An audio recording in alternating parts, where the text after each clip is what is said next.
नमस्कार, मैं सुमन यादव आपके स्टडी हिंदी चैनल में आपका स्वागत करती हूँ।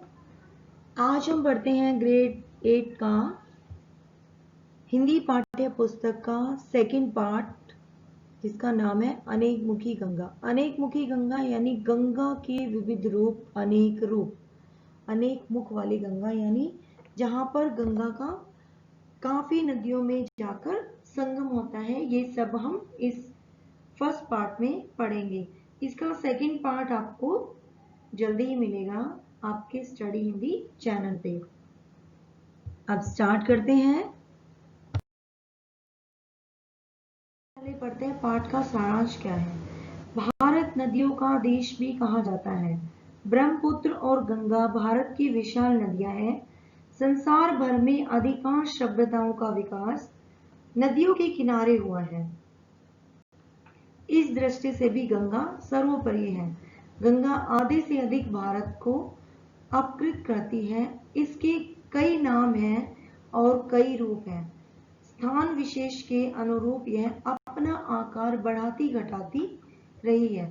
गंगा के विषय में जानने का अर्थ है अधिकांश भारत भूमि और भारतीय संस्कृति, खान पान, रीति रिवाजों के बारे में जानना।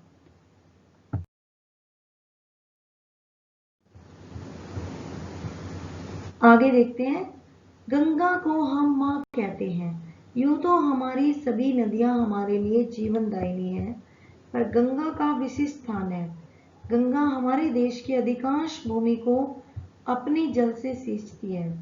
गंगा से कई छोटी नदियां निकलती हैं, तो वहीं गंगा में कई बड़ी बड़ी नदियां विलीन भी होती हैं। गंगा हमारी आस्था का भी एक अंग है।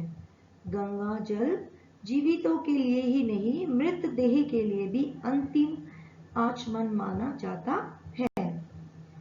पाठ प्रवेश। हम भारतवासियों के लिए गंगा केवल एक ही रूप में पूज्य या उपयोगी नहीं है। गंगा के विविध रूप है, यानी एक ही रूप नहीं है। हमने पढ़ा था ना अनेक मुखी, इसके अनेक रूप है और गंगा विविध रूपों में हमारी आराध्या भी रही है और जरूरत भी। गंगा के तट पर अनेक साम्राज्यों का उदय और अस्त हुआ है। गंगा कहीं रौद्र तो कहीं शांत रूप धारण करती रही है। गंगा की तुलना हम अपने कई पौराणिक चरित्रों से कर सकते हैं, तो कई ऐतिहासिक चरित्रों से भी। गंगा हमारे इतिहास की गवाह भी है और विकास की सहायिका भी।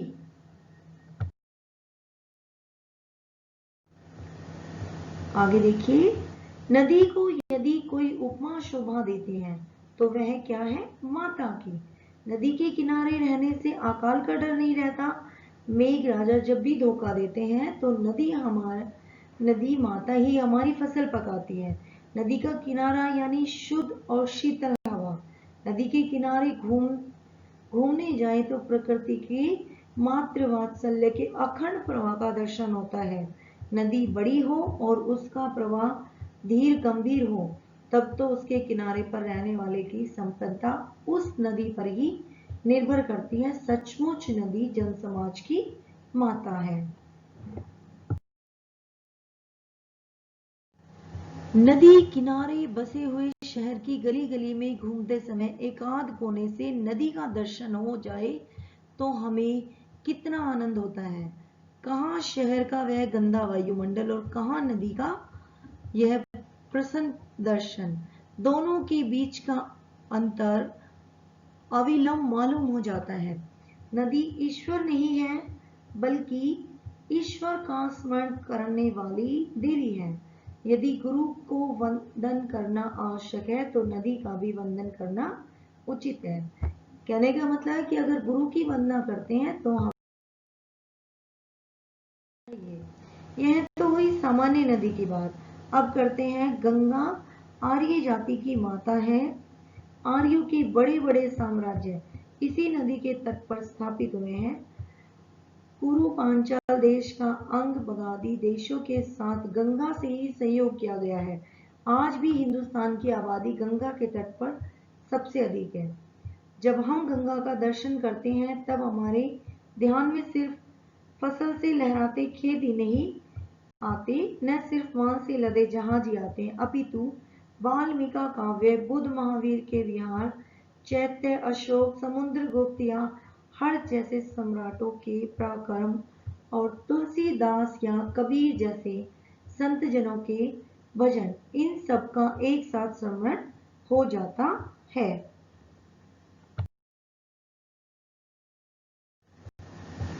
किंतु गंगा के दर्शन का एक ही प्रकार नहीं।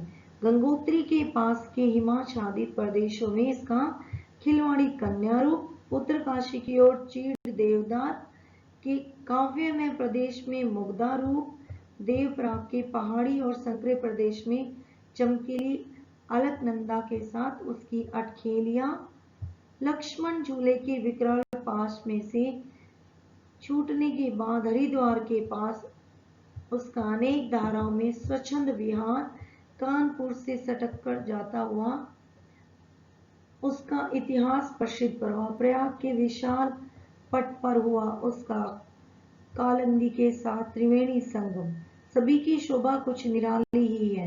एक दृश्य देखने पर दूसरे की कल्पना नहीं की जा सकती। प्रत्येक का सौंदर्य अलग है, भाव अलग है, वातावरण अलग और महात्म्य अलग।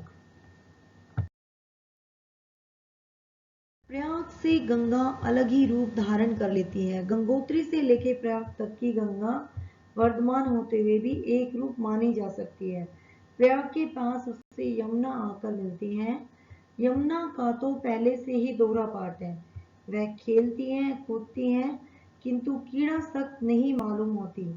गंगा शकुंतला जैसी तपस्वी कन्या दिखती है। काली यमुना द्रौपदी जैसी माननीय राजकन्या मालूम होती है। समिष्ठा और देवयानी की कथा जब हम सुनते हैं तब भी प्रयाग के पास गंगा और यमुना के बड़ी कठिनाई के साथ मिलते हुए शुक्ल कृष्ण प्रवाहों का स्मरण हो आता है। हिंदुस्तान में अनगिनत नदियां हैं, इसलिए संगमों का भी कोई पार नहीं है। इन सभी संगमों में हमारे पुरखों ने गंगा यमुना का यह संगम सबसे अधिक पसंद किया है और इसलिए उसका प्रयागराज जैसा गौरवपूर्ण नाम रखा है। पिछली 5 शताब्दियों में जिस प्रकार हिंदुस्तान के इतिहास का रूप बदला, उसी प्रकार दिल्ली, आगरा और मथुरा वृंदावन के समीप से आते हुए यमुना के प्रवाह के कारण गंगा का स्वरूप भी प्रयाग के साथ बिल्कुल बदल गया है। ये हमने पढ़ा है फर्स्ट पार्ट। आपको इसका सेकंड पार्ट जल्दी ही